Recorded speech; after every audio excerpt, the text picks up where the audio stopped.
Eu quero ler junto com você a palavra de Deus em João, capítulo de número 11.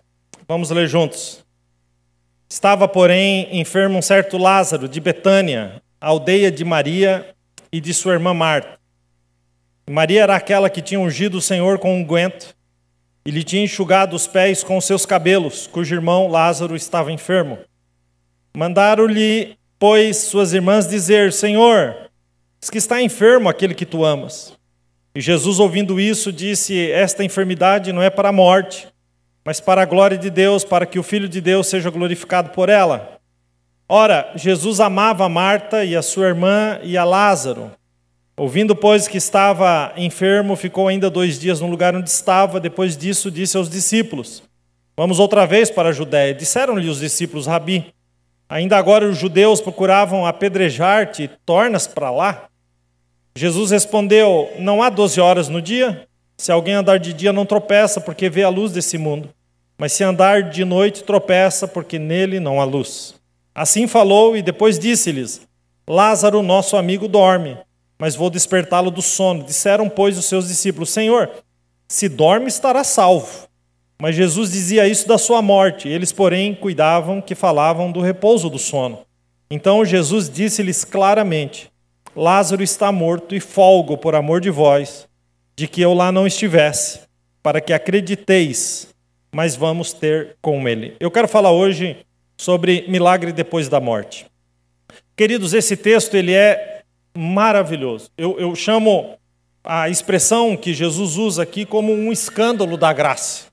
Jesus, ele diz: folgo por amor de vós, que eu lá não estivesse. Essa frase que Jesus se refere ao fato dele não estar em Betânia quando Lázaro, seu amigo, morreu, é uma frase chocante. Jesus está dizendo: eu estou feliz, eu me alegro que ele tenha morrido e eu não estava lá. Isso fere a nossa forma de pensar a respeito de Deus, a respeito de Cristo. Como assim? Como isso é possível? Esse episódio aqui, ele é muito rico, sabe? E que Deus nos dê graça para entender os planos de Deus na nossa vida e quando não entendermos, porque a gente sempre pede para entender, mas quando não entendermos, confiar realmente no Senhor. Sabe, Jesus é chamado pelos seus amigos particulares. Não se sabe, a Bíblia não registra quantas vezes Jesus dormiu, pousou na casa desta família tão querida e tão especial, que tinha uma grande devoção, que cria em Jesus como Filho de Deus. E esse Lázaro, esse amigo precioso, morre e Jesus chega depois. Jesus chega depois e isso atinge diretamente o nosso coração.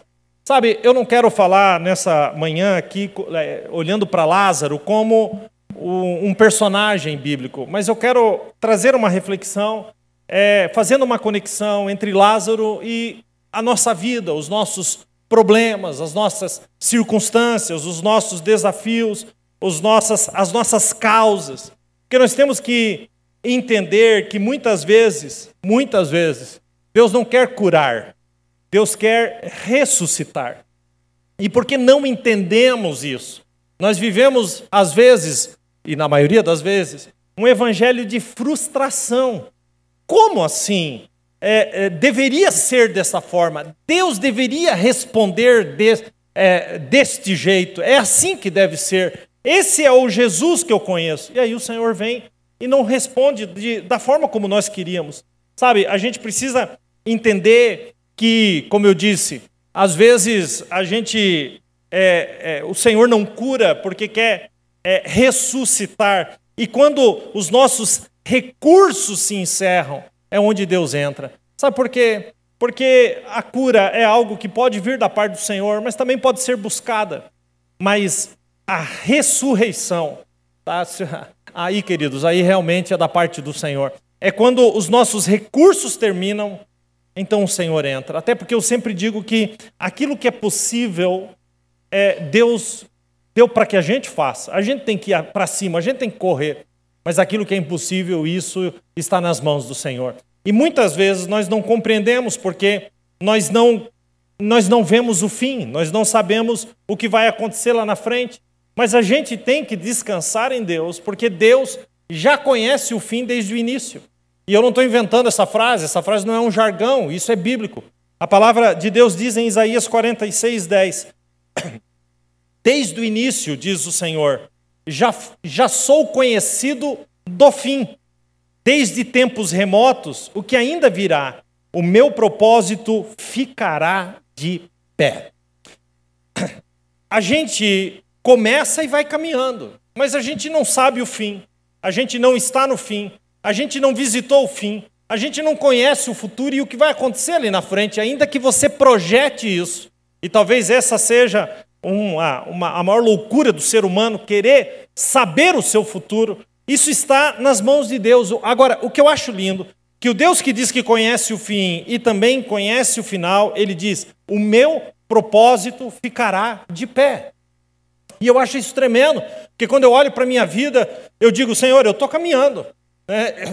Eu não sei o que me espera, mas uma coisa eu tenho certeza, o teu propósito ficará de pé na minha vida. Sabe, ele já viu o fim, e eu posso começar por aqui nessa manhã, ele já viu o fim da situação que você está vivendo, ele já viu o fim do desafio que você está vivendo, ele já viu o fim do problema que você está vivendo, ele já viu o fim da dor que você está sentindo, ele já viu o fim. Então, quando a gente olha para isso, a gente tem que descansar na certeza de que o propósito de Deus, do propósito que Deus tem na sua vida, ficará de pé. Isso é tremendo, sabe? Mas aí entra a gente na história, né? E a gente prefere, muitas vezes, os Lázaros, né? Na UTI da nossa esperança demorada, do que no túmulo do milagre. A gente prefere ter o controle, preferimos prolongar problemas, esperando uma solução, do que deixar Deus agir. Essa é uma grande verdade do ser humano, sabe? Enquanto Lázaro está ali, na nossa mão, ainda que respirando por aparelhos, né, parece que a gente tem um certo controle, um certo domínio sobre aquilo que nós estamos vivendo, sabe? E quando Lázaro morre, nós temos a impressão do descontrole total. Mas é exatamente, queridos, quando sai do nosso controle, é que o Senhor intervém. Eu tenho a impressão, e eu vejo uma expressão, as pessoas usam assim uma expressão, olha, pastor, o negócio está feio. E agora... Para o cara não falar, agora acabou, agora já era, agora não tem solução, ele diz assim, agora só Deus. É ou não é? Quando ele diz assim, acabou, não tem mais jeito, encerrou, baixa as portas, acabou. Para ele não falar isso, diz assim, agora é só Deus. A expressão, agora é só Deus, é na verdade uma expressão de que não tem solução. E muitas vezes, por trás dessa frase, está incluído uma certeza de que nem Deus vai fazer alguma coisa, de que nem Deus é capaz de fazer. A sensação que eu tenho é que quando as coisas estão ruins, se a gente entregar na mão de Deus, vai piorar. Vai piorar. É quando alguém te dá um conselho assim, entrega então na mão de Deus. Parece uma ameaça. A pessoa se sente ameaçada. Ixi, não vou, ainda não, ainda prefiro buscar antes de entregar na mão de Deus, como se Deus fosse, sabe, o fim do fim, como se Deus fosse esse carrasco, quando na verdade, queridos, quando chega na mão de Deus, é porque está na mão do milagre. Sabe, esse texto é muito rico, mas nós estamos falando de João 11, mas quando você volta em João 10, havia uma festa ali, Jesus estava numa festa chamada Festa da Dedicação, também conhecida como a Festa das Luzes. Essa festa era uma festa que atraía muita gente a Jerusalém, porque comemorava a purificação do templo. 170 anos antes de Cristo, naquele período interbíblico entre Velho e Novo Testamento, nós temos 400 anos. E naquele período, ainda que não tenha nada registrado biblicamente, mas tem registrado na história, Deus trabalhando. E naquele período interbíblico ali, o imperador Epifânio, Antíoco Epifânio, ele invade o templo, a casa de Deus, e ele decide fazer um sacrifício e sacrifica um porco sobre o altar do sacrifício. E então acontece aquilo que é chamado da revolta dos macabeus, que retomam aquele lugar de novo e purificam o templo. E a partir dali, essa grande conquista, essa purificação, começou a ser lembrada todos os anos através de uma festa. Esta festa, a festa da dedicação, a festa das luzes. E Jesus estava nesta festa, no templo. E ele sai para o pórtico do templo, para o pátio do templo, e os judeus começam a questioná-lo sobre a sua divindade. E ele, então, o Senhor, ele decide falar abertamente a respeito dele como sendo o Filho de Deus, como sendo o Cristo. Então os judeus se revoltam com aquilo que eles consideravam ser uma blasfêmia e pegam em pedras para apedrejá-lo. E a Bíblia diz que o Senhor sai do meio deles e sai da cidade, atravessa o Rio Jordão e vai para além do Rio Jordão, onde ele havia sido batizado por João Batista. Jesus estava muito próximo de Betânia, 3 quilômetros. E agora Jesus se afastando de Jerusalém, ele vai para o lado oposto e vai 5 quilômetros mais para frente. Então, Jesus estava a 3 quilômetros de Lázaro e agora está a 8 quilômetros de Lázaro. Claro que se você montar numa moto aqui, 8 quilômetros não é nada. Um carro não é nada. Mas nós estamos falando de dos tempos bíblicos. Ele atravessou o Jordão para o outro lado. Ele estava longe. E enquanto isso acontecia, essa movimentação, os judeus querendo apedrejá-lo, matá-lo, os discípulos meio que apavorados, na sensação de que Jesus estava até fugindo dessa situação, eles vão para mais longe. Enquanto tudo isso está acontecendo, lá em Betânia está acontecendo uma movimentação. E essa movimentação é registrada. Uma família muito, como disse no início, muito, muito especial. 3 irmãos, amigos de Jesus. Eles não eram apóstolos, mas eram íntimos. Eles não tinham título, eles não eram discípulos daqueles que seguiam a Cristo, não estavam no grupo dos 12, mas tinham uma profunda intimidade com o Senhor. Olhando para essa família, eu descubro que existiam discípulos que andavam com Jesus desalinhados. Teve o Judas que o traiu. E fora desse círculo dos discípulos, tinha esta família. O que aponta para algo muito simples e precioso. Intimidade vale muito mais do que um título. Intimidade com Deus vale mais do que um cargo, vale mais do que um nome, do que um título. Sabe? E Jesus amava esta família. Marta, Maria e Lázaro. Nós entendemos pelo contexto que eles eram abastados, que eles tinham condição financeira. Sempre, ao que tudo indica, Marta era mais velha, porque sempre que os textos vão citar esta família, começa por ela. Quando você lê Lucas 10:38, diz assim: caminhando Jesus e seus discípulos chegaram a um povoado, onde certa mulher chamada Marta os recebeu em sua casa. Então, mostra que possivelmente essa mulher, a Marta, era mais velha. Tinham 2 irmãos mais novos, Maria e também Lázaro. E eles amavam receber Jesus. Eles cuidavam do Senhor. E eles amavam servir o Senhor. E agora, dentro dessa família, a tragédia bate na porta. O inesperado acontece. Lázaro fica doente, adoece. E essa doença é uma doença muito rápida. E as suas irmãs, mais do que depressa, no versículo de número 3, avisa alguém e diz: vai correndo e avisa para Jesus e diz: Senhor, eis que está enfermo aquele que tu amas. É interessante porque elas não mandam nem avisar que Lázaro está doente, mas fala do relacionamento. O nome de Lázaro aqui vale menos do que a intimidade que ele tem com o Senhor. Avisa que é aquele que tu amas. Tu amas. Aponta para uma intimidade, e eu sempre digo isso, queridos, o que importa não é o meu nome, o que importa é a minha comunhão, a minha intimidade com o Senhor. Né? Como diz a canção, que o meu nome morra como eu morro, mas que o de Cristo permaneça em tudo. Fala de uma intimidade. Eles mandam, ele está longe. Ele estava perto, mas agora ele está longe, no sentido inverso. E elas estão com aquele problema. E Jesus finalmente é avisado. E quando Jesus é avisado, Jesus já manda essa de início. Esta enfermidade não é para a morte, mas para a glória de Deus, para que o Filho de Deus seja glorificado por ela. Bom, vamos a essa expressão. Jesus diz, essa enfermidade não é para a morte. Essa enfermidade não é para a morte. E o que aconteceu?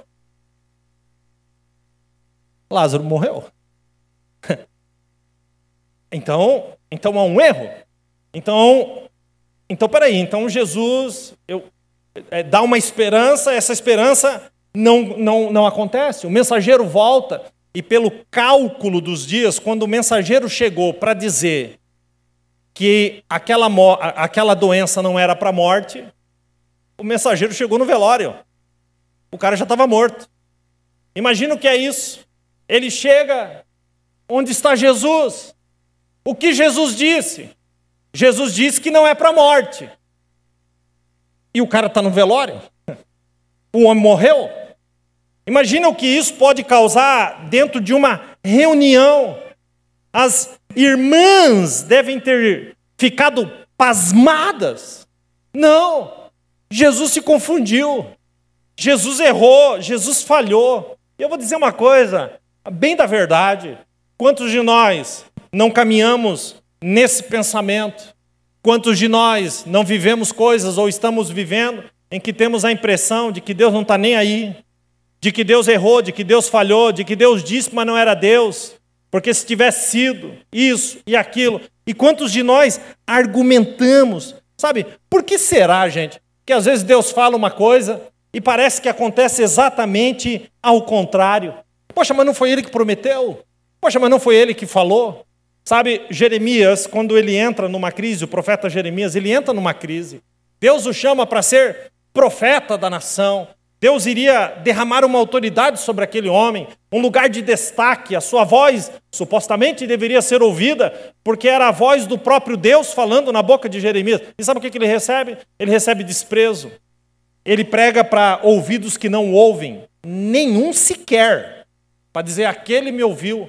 Ele é debochado, ele é preso, ele é lançado em masmorras, em poços, para ficar preso dentro do poço, amarrado por corda. Gente, o que esse homem passou? E um dia, ele está tão angustiado, mas não é com o povo, não é com a responsabilidade que ele tinha, ele estava arrasado com Deus. Arrasado com Deus. Poxa, por que é isso mesmo? Se Deus me chamou, se Deus me escolheu, se Deus me levantou, supostamente, eu não deveria enfrentar problema nenhum.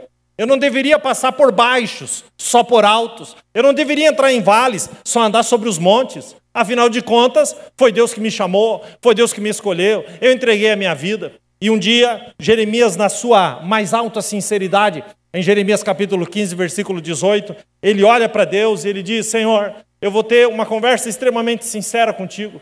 Porque dura a minha dor continuamente.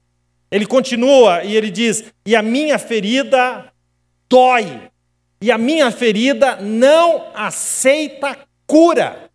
Ele está inflamado, ele está machucado, é como algo que não consegue ser curado, é uma angústia constante. E aí ele continua, primeiro ele fala dele, por que a minha ferida? Por que a minha dor dói continuamente? Por que não aceita a cura? E aí ele pergunta para Deus. E ele vai num nível, gente, de sinceridade. Eu não estou falando aqui do pastor Tarciano, estou falando do profeta Jeremias. Então, esse profeta olha para Deus e diz, Senhor, serias tu para mim como um ribeiro ilusório? Seria tu para mim como águas inconstantes?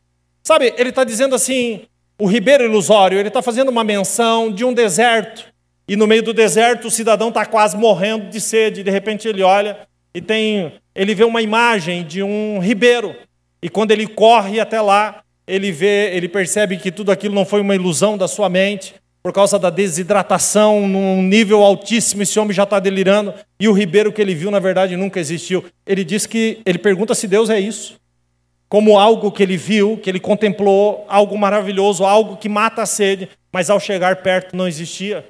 Ele fala para Deus, seria tu para mim como águas inconstantes? Sabe aquele negócio? Uma hora está cheio, outra hora está baixo, uma hora está cheio, uma hora está baixo. Não tem uma constância. Ele derrama o seu coração diante de Deus.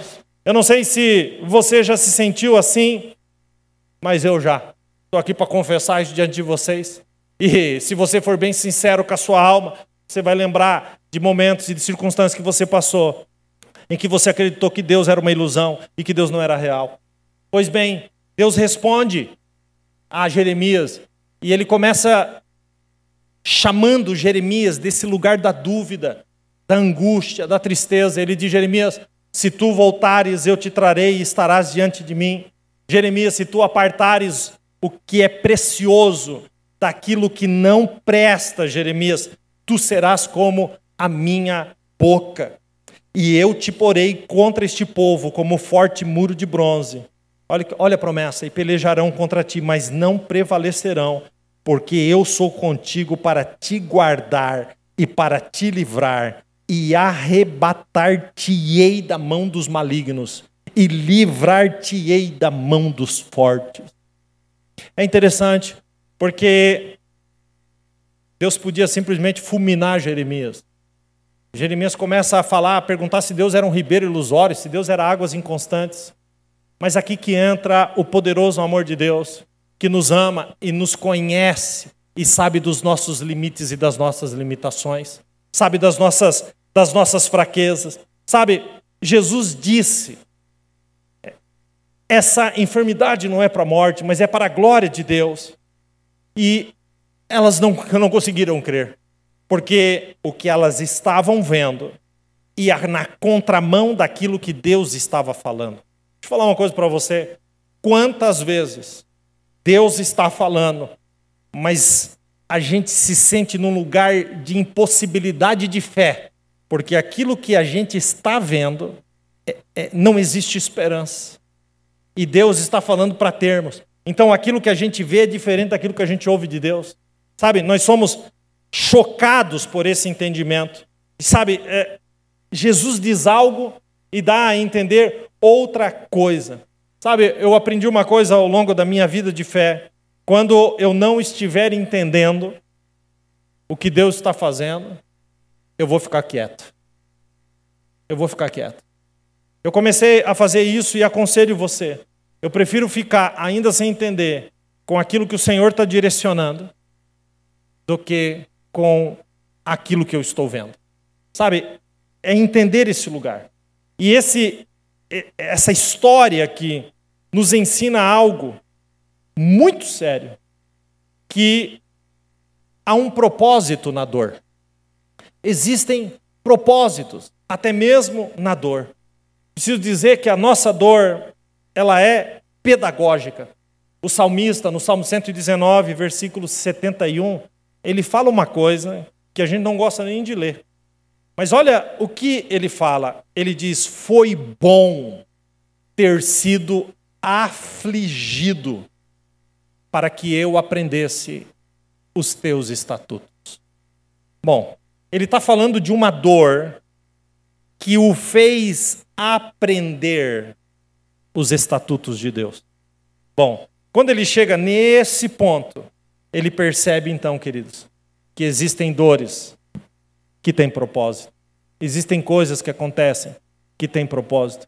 Se não tivéssemos o corpo aqui, mas só a alma fosse vista, quantas cicatrizes temos, quantas coisas já vivemos para fazer da gente aquilo que a gente é, quantos problemas já enfrentamos. Mas assim, vamos ser sinceros, a gente vive numa geração que não aceita sofrer. A gente vive numa geração que não aceita sofrer, gente, de jeito nenhum. E atribuímos uma geração de cristão que atribui todo e qualquer problema, toda e qualquer dor ao diabo. Não, se isso está acontecendo, porque é o diabo que está fazendo. É o diabo que está trabalhando, é o diabo que isso, é o diabo que está aquilo. Mas a gente nunca entende e nem quer ouvir sabe? Nem quer ouvir o que Jesus está dizendo aqui. Jesus está dizendo, que bom que eu não estava lá quando ele morreu, por amor de vocês. A gente não quer ouvir isso. A gente não quer compreender isso. A gente não quer alcançar esse lugar, sabe? É como se Jesus dissesse, foi bom não estar lá. Muitas vezes o milagre que Jesus quer fazer, grave bem isso no seu coração, é maior do que aquilo que você está pedindo. Então existe um propósito de Deus, até mesmo quando Lázaro morre. Sabe? E para de atribuir tudo ao diabo. Todas as coisas boas é Deus. As dificuldades, as lutas, é o inimigo. Bom, você já deveria saber de algo que Paulo sabia. E ele pressupôs que os ouvintes lá de Roma já tivessem ou já soubessem da mesma coisa. Por isso, escrevendo aos Romanos, no capítulo 8, versículo 28, ele diz, já sabemos que todas as coisas contribuem para o bem daqueles que amam a Deus e que são chamados segundo o seu propósito. Sabemos que todas as coisas, vamos dizer juntos? Sabemos. Amém? Quantas coisas? Não, eu acho que você leu errado, eu acho que você caiu numa pegadinha, não é possível. Sabemos que só as coisas boas contribuem para o bem. Não. Sabemos que todas as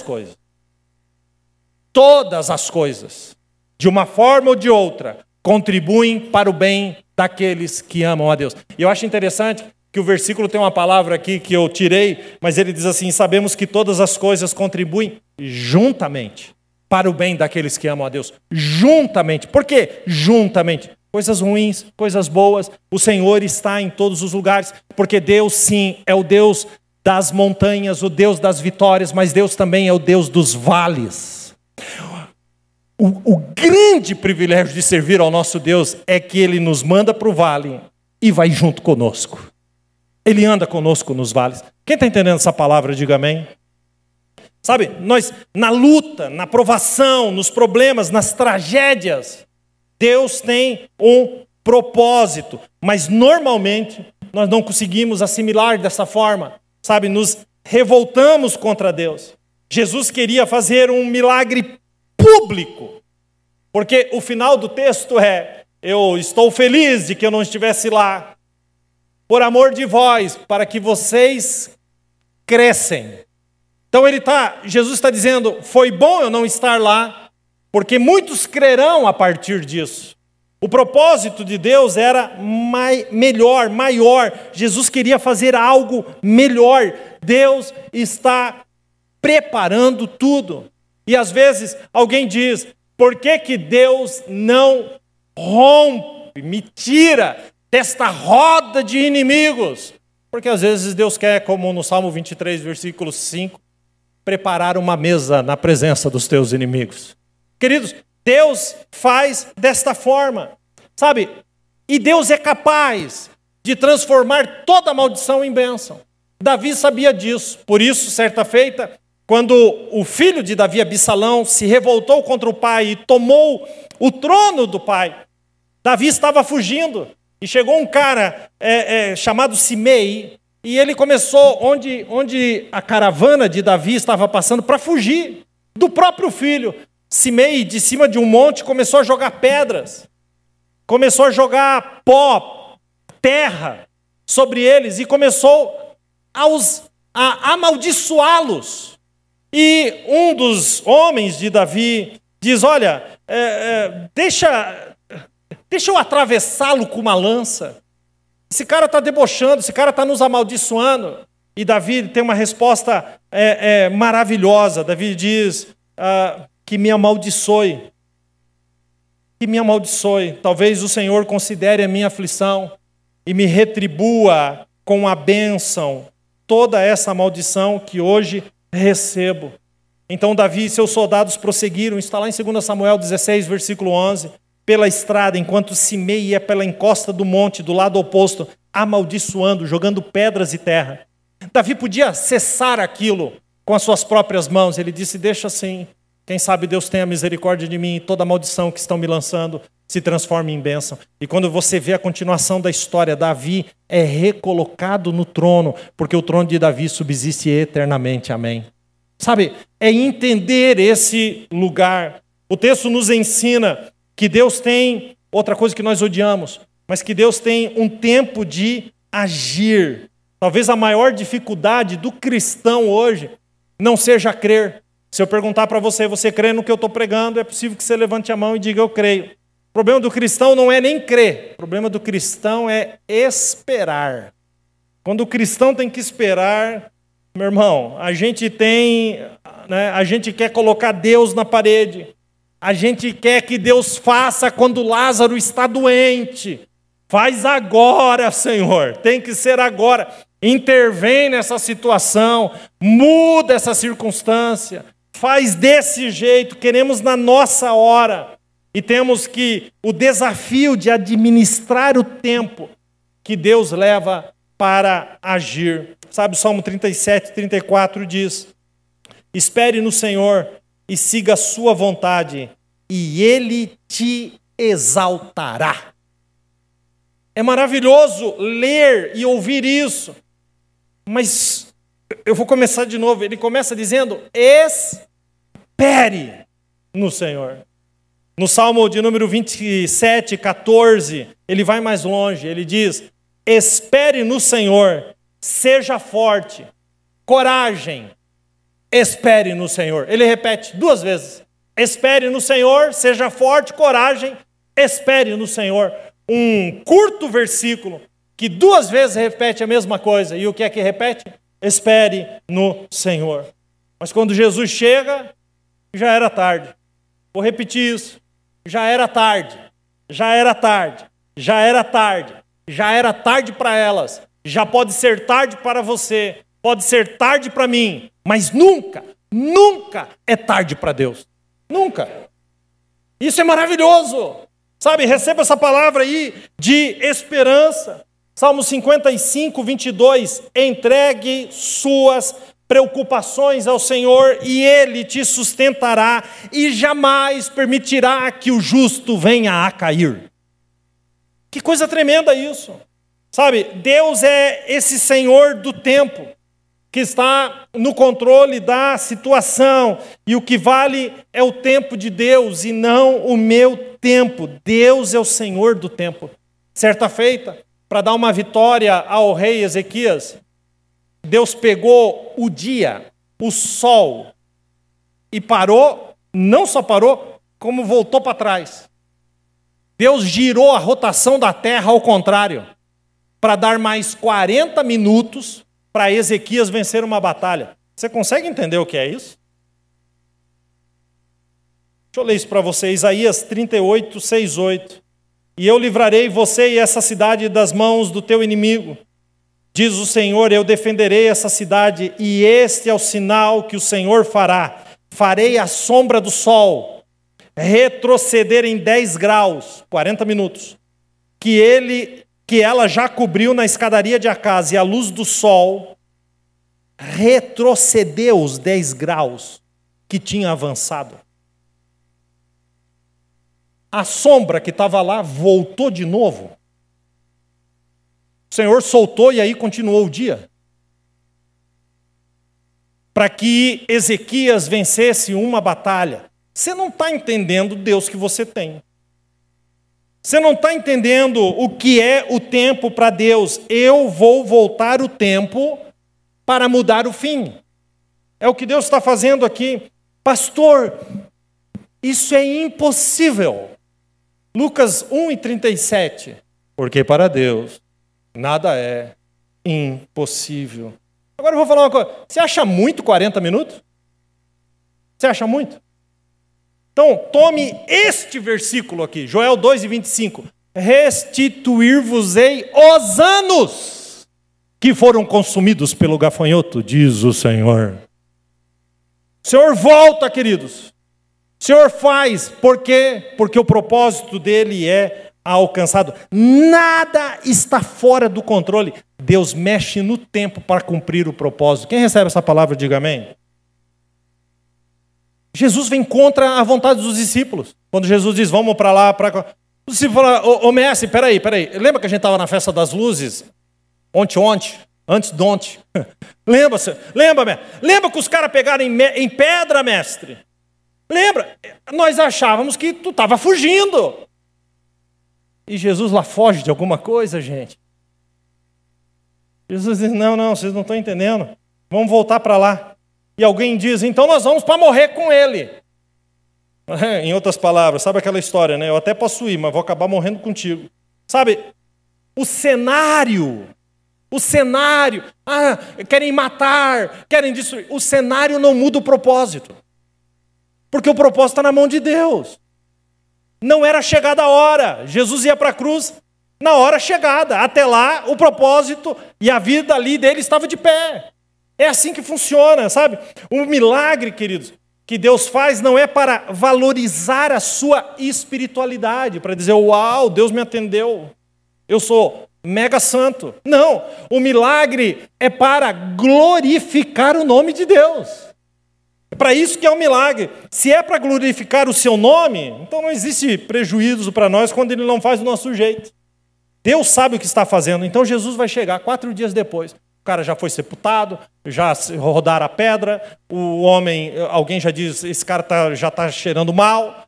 E aí elas estão ali, naquela angústia, naquela tristeza. Jesus errou, Jesus falhou, Jesus abandonou, Jesus não me ama. De que adianta servir o Senhor? De que adianta ter aberto a porta da casa? No único momento que eu precisei realmente de Deus, onde estava Deus? A campainha toca.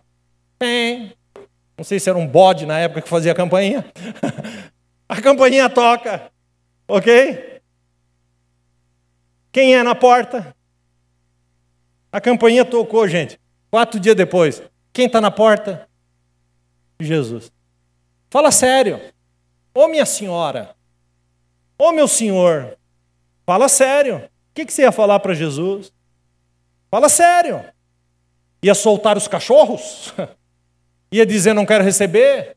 Manda sumir da minha porta? Não quero falar? Diga com sinceridade. Porque Maria nem levantou. Marta, a mais velha, foi lá ver qual que era. E quando Marta chega diante do Senhor, ele diz, Senhor, se tu tivesse aqui, meu irmão não teria morrido. Olha como eu posso mudar isso. Senhor, se tu não tivesse aqui, meu irmão não teria morrido. Mas a Marta estava uma arara. Então a mesma frase pode ser colocada de um outro jeito. Senhor, se tu não tivesse aqui, meu irmão não teria morrido. Dá para você entender o que aconteceu? Com a sua demora. E aí o Senhor olha para ela e diz uma das frases mais lindas, emblemáticas e conhecidas de crentes e não crentes. Jesus olha para ela e diz, ele vai ressuscitar. Ela responde ele com a teologia dela, sim, ele vai ressuscitar no último dia, junto com os santos. E Jesus olha para ela e diz, eu sou a ressurreição e a vida. Quem crê em mim, ainda que esteja, viverá. E todo aquele que vive e crê em mim, nunca morrerá. Você pode aplaudir o Senhor por isso?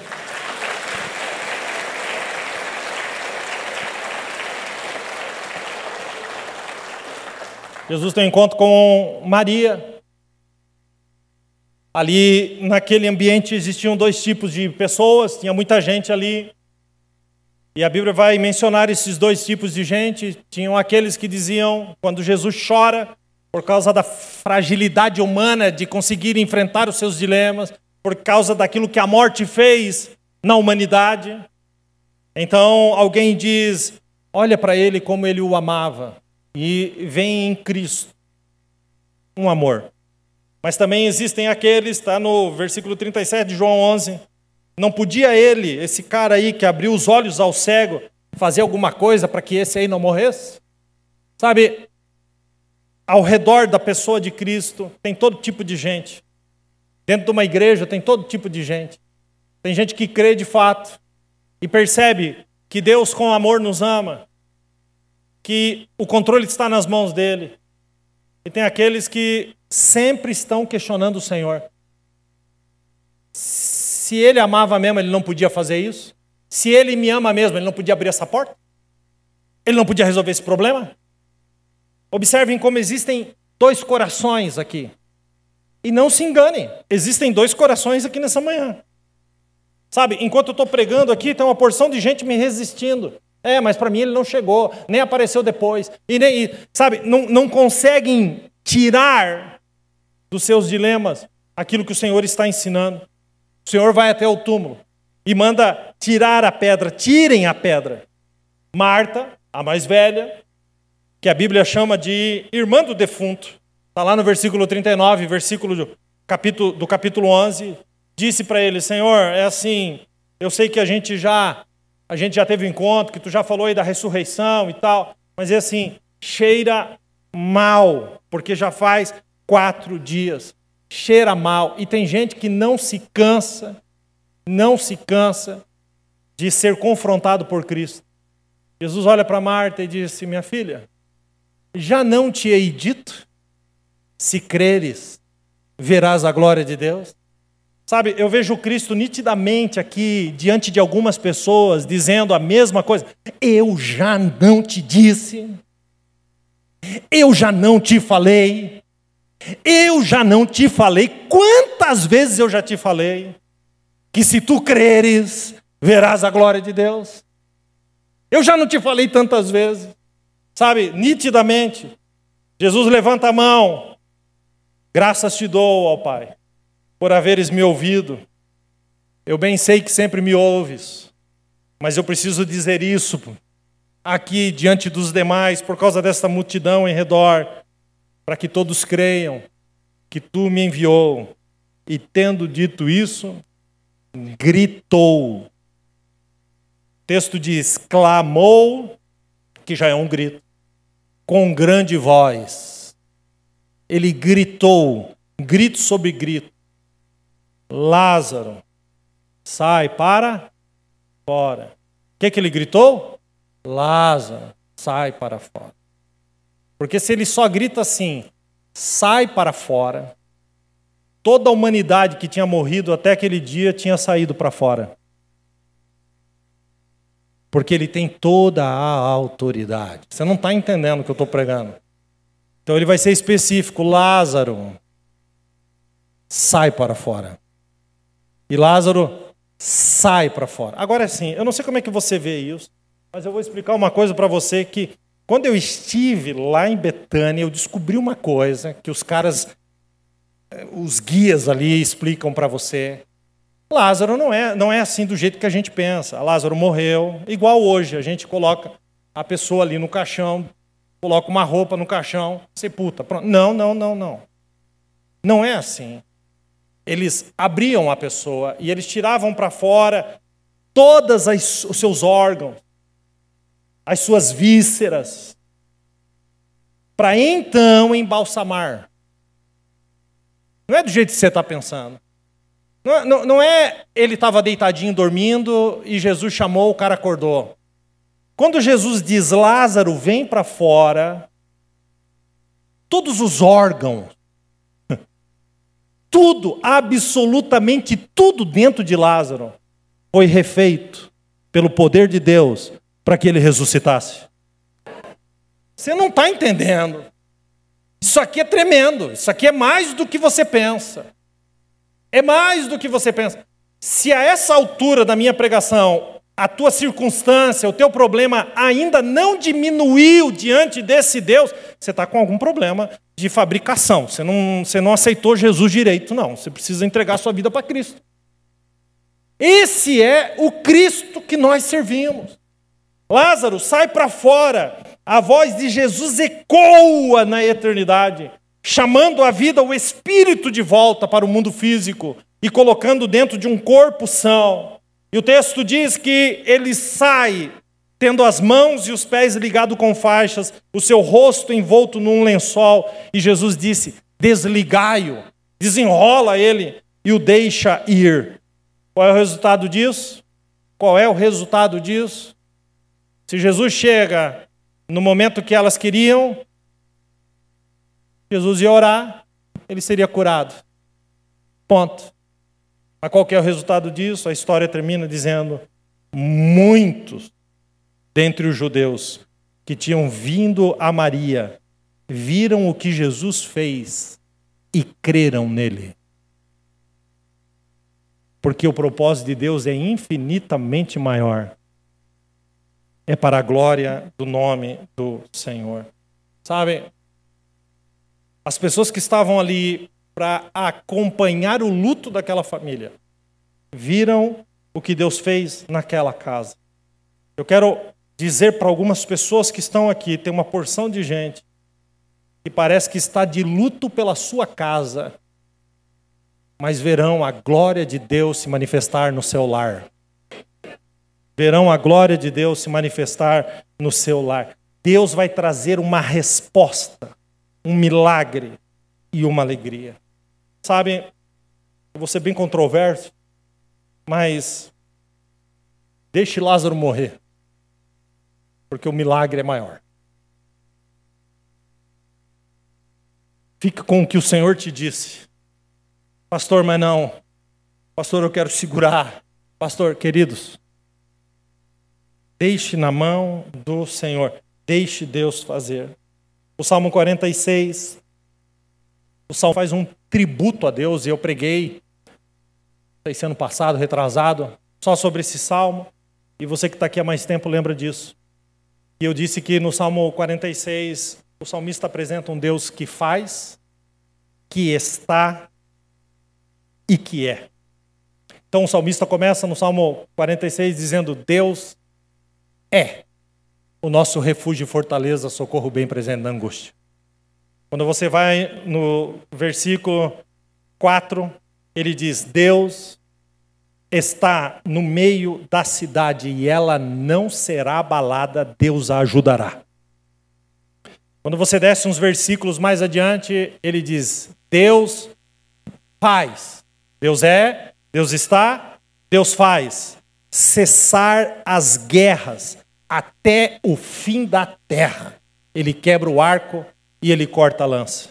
Então nós temos no texto do Salmo 46 um Deus que é, um Deus que está e um Deus que faz. Lá no final do Salmo, versículo 10, termina com 11 versículos.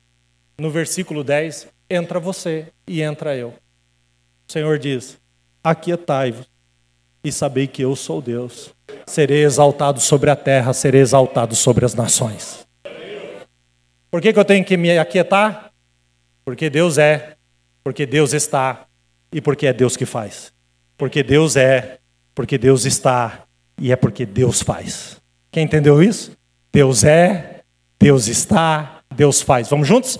Deus é, Deus está, Deus faz. Disse para quem está perto: aquietai-vos. Para que você saiba que é Deus quem faz. Sabe, pastor, o que eu posso fazer, pastor, diante da minha situação? Posso dizer o que você pode fazer? Remove a pedra. Eu quero ver você conseguir ressuscitar alguém ou uma circunstância. A nossa parte é remover a pedra para que Deus faça. E eu vou terminar com isso. Tem muita gente aqui que é a pedra. Deus quer fazer, mas está na frente. Sabe aquela canção, Deus vai na frente? Né? Vocês queriam ver eu cantar Cassiane, mas não vai acontecer nessa manhã. Você se coloca e diz: eu vou na frente. Sai da frente, deixa Deus fazer. Sabe, eu quero encerrar com algo, com uma fala de Maria que eu não quis trazer antes, mas eu vou trazer agora para a gente encerrar. Quando Jesus chega para ressuscitar Lázaro, Jesus faz uma pergunta só para Maria, redobre a sua atenção, que eu quero terminar com isso.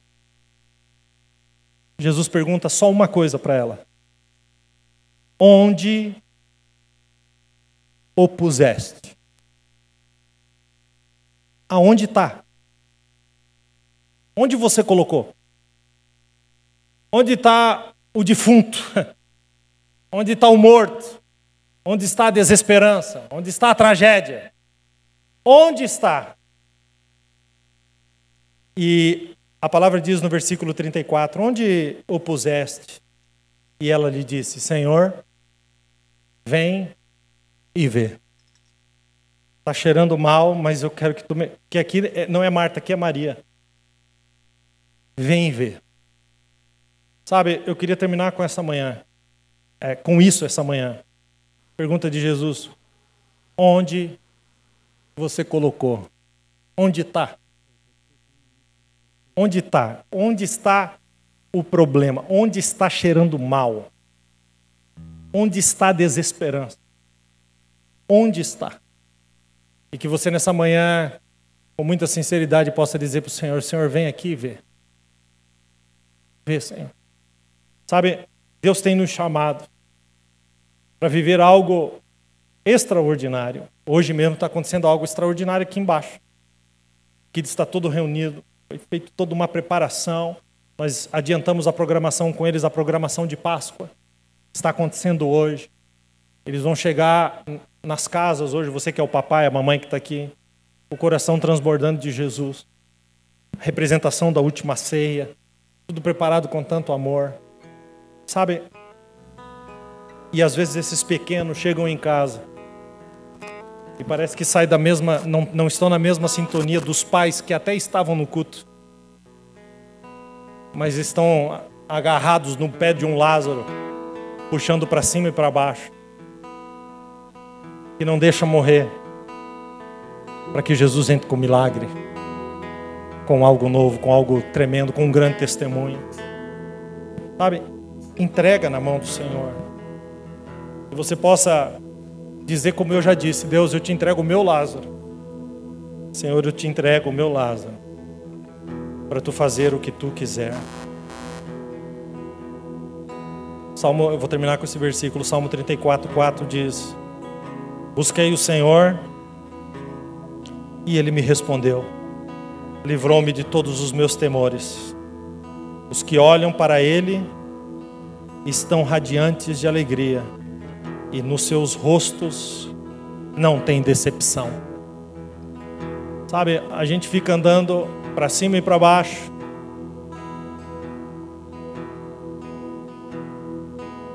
decepcionados com Cristo. Decepcionado. E eu estou falando com você mesmo, que está decepcionada com Jesus, está decepcionado com Jesus. Ah, pastor, eu até estou aqui, mas assim, o meu nível de decepção é que você ainda não entendeu como Deus trabalha. Não é no seu tempo, não é na sua hora. Deus tem um milagre maior. Mas a gente precisa estar nesse lugar de fé, de crer e de acreditar que Deus pode fazer algo tremendo, algo maravilhoso, porque esse é o Jesus que a gente serve. Amém? Quem entendeu isso, diga amém. Eu gostaria que você se colocasse de pé.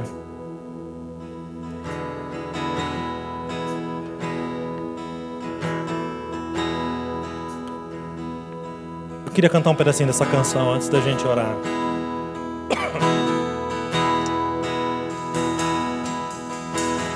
Jesus, quero declarar teu nome sobre toda mente e coração, pois sei que existe paz em tua presença. Clamo Jesus,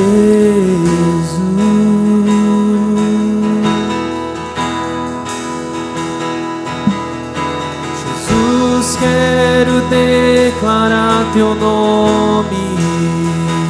Vamos erguer o volume da nossa voz. Quebrando os vícios dessa geração,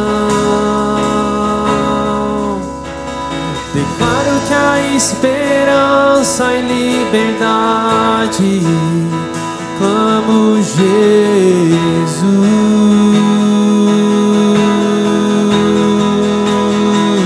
teu nome é cura, é poder.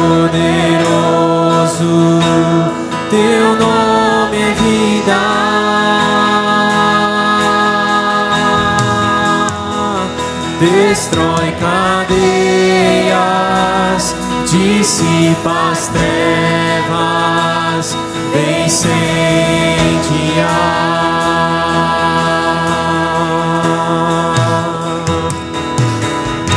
Jesus, quero declarar teu nome sobre toda